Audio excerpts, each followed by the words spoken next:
बानसूर के भूपसेड़ा में गुमशुदा महिला का शव मिलने के बाद ग्रामीणों का चल रहा धरना समाप्त हो गया है। रविवार शाम जिला प्रशासन के साथ हुई वार्ता में सहमति बनने के बाद सोमवार को अलवर में मेडिकल बोर्ड से महिला के शव का पोस्टमार्टम कराया गया। रविवार शाम सांसद बाबा बालकनाथ व राज्यवर्धन सिंह राठौड़ के नेतृत्व में एसपी और कलेक्टर के साथ हुई वार्ता के बाद 5 दिन से चल रहा धरना समाप्त कर दिया गया था। बानसूर के गांव भूपसेड़ा में 17 जनवरी से महिला की गुमशुदगी के 22 दिन बाद 8 फरवरी को भरतरी के जंगलों में मिली महिला की लाश मामले में पुलिस पर लापरवाही के आरोप लगाते हुए ग्रामीणों व परिजनों द्वारा लगातार धरना दिया जा रहा था, जिससे इस मामले में आरोपियों की गिरफ्तारी की मांग की जा रही थी। साथ ही गुमशुदगी की रिपोर्ट के बाद इस मामले को गंभीरता से नहीं लेने वाले पुलिस कर्मियों पर भी कार्यवाही की मांग की जा रही थी। पिछले 5 दिनों से चल रहे धरने प्रदर्शन को देखते हुए अलवर सांसद बाबा बालकनाथ तथा जयपुर ग्रामीण सांसद कर्नल राज्यवर्धन सिंह राठौड़ रविवार शाम बानसूर के भूपसेड़ा गाँव पहुँचे थे। वहीं अलवर जिला कलेक्टर नन्नूमल पहाड़िया तथा पुलिस अधीक्षक तेजस्विनी गौतम भी गाँव भूपसेड़ा पहुंची। अलवर सांसद बाबा बालकनाथ के नेतृत्व में ग्रामीणों की एक कमेटी बनाई गई और कमेटी ने अलवर जिला कलेक्टर तथा पुलिस अधीक्षक तेजस्विनी गौतम से मामले का जल्द से जल्द खुलासा करने तथा आरोपियों की गिरफ्तारी की मांग रखी, जिस पर ग्रामीण तथा जिला प्रशासन की सहमति बन गई और जिला पुलिस अधीक्षक ने ग्रामीणों से मामले का खुलासा करने के लिए 45 दिन का समय मांगा, जिस पर परिजन तथा ग्रामीण सहमत हो गए। वहीं धरना प्रदर्शन को लेकर अलवर सांसद बाबा बालकनाथ तथा जयपुर ग्रामीण सांसद कर्नल राज्यवर्धन सिंह राठौड़ ने राजस्थान सरकार को आड़े हाथों लेते हुए कहा कि राजस्थान सहित अलवर जिले में कानून व्यवस्था बिगड़ती जा रही है। जिले के बानसूर क्षेत्र में आए दिन लूट, फायरिंग, दुष्कर्म, हत्या के मामले सामने आ रहे हैं, लेकिन जिले की पुलिस आपराधिक घटनाओं को रोकने में विफल रही है।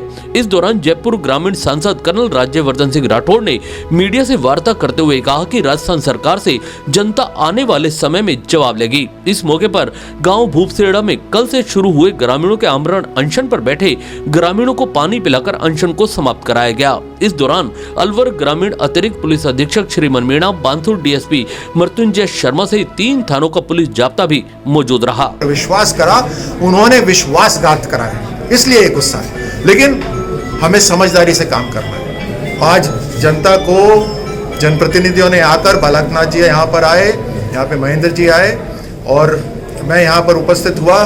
जनता समझदार है।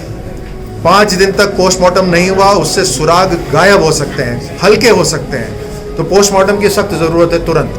तो इसलिए जनता मानी, पोस्टमार्टम हो रहा है। कुछ और भी डिमांड थी जनता की, जो कहीं कुछ गैर कानूनी अगर माइनिंग हो रही है तो उसके ऊपर जरूर अंकुश लगाया जाएगा और तुरंत लगाया जाएगा।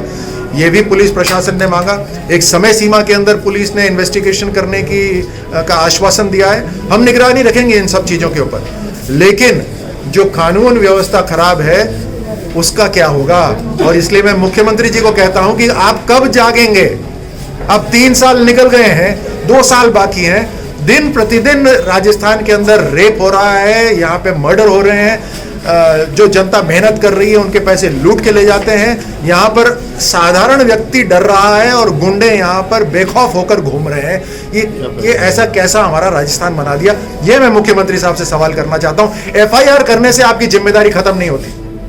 आप देखिए क्या राजस्थान बोलता है, सरकार बोलती है FIR कर दी हमने। अरे कमाल है, आपने FIR कर दी, ये आपकी जिम्मेदारी खत्म हो गई क्या? आज अलवर के राजकीय सामान्य चिकित्सालय में मेडिकल बोर्ड से महिला के शव का पोस्टमार्टम कराकर परिजनों को सौंप दिया गया। अभी जो भूपसेड़ा थाना बानसूर का जो मैटर था, उसमें जो महिला का शव मिला था 8 तारीख, उसका आज पोस्टमार्टम किया जा रहा है परिजनों की सहमति से। मेडिकल बोर्ड से पोस्टमार्टम किया गया, अभी चल रहा है पोस्टमार्टम। आरोपियों को भी गिरफ्तार करने के बाद अभी इस बारे में अनुसंधान किया जाएगा, सभी एंगल्स पर इन्वेस्टिगेशन किया जाएगा। इन्वेस्टिगेशन के बाद ही जो सिचुएशन आएगी उसके अकॉर्डिंगली इसमें कार्रवाई की जाएगी। इस दौरान अलवर सांसद बाबा बालकनाथ ने कहा, पुलिस को 45 दिन का अल्टीमेटम दिया गया है। साथ ही पुलिस अगर खुलासा नहीं कर पाती तो परिजनों के पास आकर माफी मांगेगी। लगातार प्रयास करते रहे, काफी लंबे समय तक पुलिस के साथ में, प्रशासन के साथ में, ग्रामवासियों की समिति के साथ में हम लोग वार्तालाप करते रहे। फिर जाकर ग्राम में से हम सब ने एक सुझाव दिया कि आप हमें एक तो समय बताइएगा कि कितने समय के अंदर आप अपराधियों को पकड़ेंगे, और साथ ही साथ अगर अपराधियों को आप नहीं पकड़ पाए तो आप उसके लिए क्या आपकी उसके आगे की रणनीति है, उसके बारे में भी हमें अवगत कराइए। हमने ग्रामवासियों ने सबने मिलकर ये तय किया कि अगर पहली बात तो समय आप बताइएगा, और समय के बाद में हम तो यही उम्मीद रखते हैं कि आप जल्दी से जल्दी उनको पकड़िए और जल्दी से जल्दी आप पकड़ भी पाएँ, यही हम विश्वास रखते हैं। लेकिन अगर आप किसी कारणवश अपराधियों तक नहीं पहुंच पाए, किसी दबाव के कारणवश आप अपराधियों के तक नहीं पहुंच पाए, तो हम कल क्या करेंगे? हम कल आपसे क्या जवाब चाहते हैं, क्या मांगेंगे? तभी पुलिस को हमने दबाव में लेकर और इस विषय को रखा कि अगर आप समय के अंदर अपराधियों को नहीं पकड़ पाए तो आप पीड़ित परिवार के सम्मुख जाकर उससे खेद व्यक्त करते हुए अपनी माफ़ी मांगेंगे कि मैं अपराधियों को नहीं पकड़ पाई।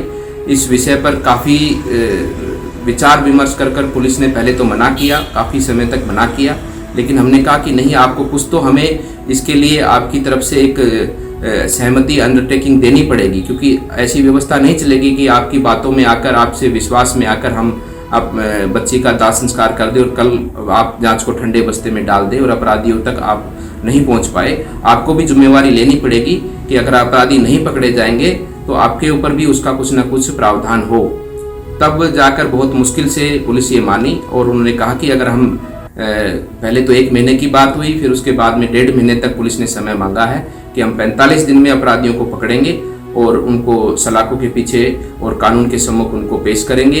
अगर हम नहीं कर पाए तो जिले की पुलिस कप्तान पीड़ित परिवार के पास जाकर उनको खेद व्यक्त कर माफ़ी मांगेगी कि मैं अपराधियों तक नहीं पहुंच पाई।